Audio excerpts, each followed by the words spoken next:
पाठ 16 कौन बनेगा निंगथऊ। इस पाठ का आज हम लोग प्रश्नोत्तर जानेंगे, प्रश्नोत्तर का ज्ञान करेंगे, ठीक है। चलो पाठ पढ़ी हो, ज़्यादातर तो तुम लोग को समझ में आएगा ही, जहाँ नहीं आएगा हम बताएंगे।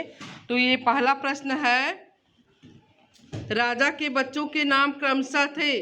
पाठ पढ़ी हो तुम लोग, इसमें 4 विकल्प दिया गया है, 3 विकल्प जो है गलत है, 1 विकल्प सही है। वही सही को हमको ढूंढना है। ध्यान से देखो कि राजा का पहले बेटा का क्या नाम था, दूसरे का क्या नाम था और तीसरे का क्या नाम था, ठीक है। तो इसमें कौन सा उत्तर सही होगा पता है? कौन बताएगा? अच्छा, और पीछे के लोग नहीं ध्यान से पढ़ी पाठ क्या? चलो बताओ। हाँ बताओ, अर्पिता शर्मा चलो बताओ। घर में क्या क्या है पढ़ के बताओ। साना जावा, साना याइमा, साना तोम्बा और साना तोम्बी। शाबाश, ये घ उत्तर सही होगा, 3 उत्तर गलत है, ठीक है। ऐसे बहुविकल्पी प्रश्न आता है परीक्षा में तो 3 उत्तर गलत रहता है, 1 उत्तर सही रहता है। जब हम अच्छे से पढ़े रहते हैं तो सही उत्तर की पहचान कर लेते हैं। जैसे इस पाठ को अच्छे से पढ़े हैं तो सही उत्तर समझ में बात आ गई ना। अर्पिता सही बता रही है, ये घ उत्तर सही होगा, ठीक है। और प्रश्न नंबर 2 है, जब निंगथऊ और लेइमा तुंगी निंगथऊ का चुनाव कर रहे थे उस समय सानातोम्ब की आयु क्या थी? हाँ क्या थी बताओ? 5 वर्ष की थी। सही बता रही हो? कहाँ बताओ? यहाँ पर। हाँ देखो, यहाँ सही उत्तर दिया। किताब पढ़ेंगे तो सब सही उत्तर जान जाएंगे, ठीक। यहाँ जो है, यहाँ किताब में लिखा हुआ है, कहाँ है बेटा उंगली रखो।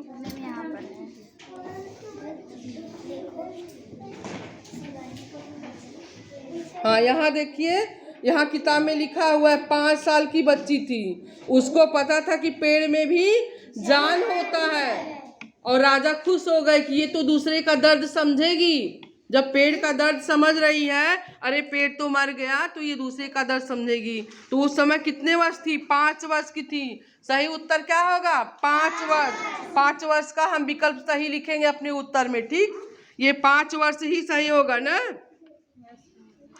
ठीक। अब प्रश्न नंबर 3 है, इसमें कोई बच्ची गलती से पेंसिल से टिक लगा दी है, गलत लगाई है। 12 वर्ष नहीं होगा, 5 वर्ष। 5 वर्ष की थी वो जब राजा चुनाव कर रहे थे, ठीक। और यहाँ है प्रश्न नंबर 3, किस राजकुमार ने तुंगी निंगथऊ बनने के लिए क्या काम किया? यहाँ है ना, क्या किया था? साना जाऊबा क्या किया था बताओ? साना जावा पेड़ के भेदकर उसके अंदर से निकलना। और साना याइमा? साने के बाद उसे छान लगाना। और साना तोम्बा क्या किया था? पेड़ को उखाड़ना। अच्छा, तो पाठ पढ़ी हो तो देखो समझ में आ रहा है ना। और ये कभी भूलेगा भी नहीं, अच्छे से पढ़ोगी तो समझ में आएगा। अपने से उत्तर तुम लोग कर पाओगी तो बहुत सही रहेगा। अब प्रश्न नंबर है 4, सानातोम्बी को अगली लेइमा घोषित किया गया क्योंकि इसमें भी 4 विकल्प दिया है। कौन सा सही होगा? घ काहे सही होगा? क्योंकि वह दूसरों का दर्द समझती थी, उसे मनुष्य पे। चलो बताओ क्यों सही होगा, बताओ। मैम क्योंकि वह दूसरों का दर्द समझती थी, उसे मनुष्य, पेड़ पौधों, जानवर, पक्षी सबकी तकलीफ महसूस होती थी। हाँ, इसलिए घ सही होगा। घ में उपयुक्त ख और ग दोनों दिया गया है उत्तर ना, तो ख और ग दोनों सही, इसलिए सही होगा, ठीक।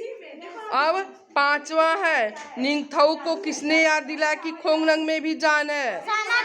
सानातोम्बी, उनकी लड़की सानातोम्बी ने ही याद दिलाया था ना, ठीक है। खोंगनंग में भी जान है, सानातोम्बी ने ऐसा क्यों कहा? क्योंकि उसको दर्द हुआ कि जान है, उसको काट के हटा दिया गया, उखाड़ के रख दिया गया, तो अब वो मर गया। पेड़ पौधों में भी जान होती है, उसको पता था बच्ची को ना। और आप लोग भी जान लीजिए कि पेड़ पौधे में जान होती है। एक टहनी कोई जाता खींच के उखाड़ के फेंक देता, भले उसका काम ना हो, पत्ती नोच दिया, तो ऐसा नहीं करेंगी आप लोग ना। बैठ जाओ, बैठ जाओ। अब ऐसा नहीं करेंगी, बैठ जाओ, तुम भी बैठ जाओ।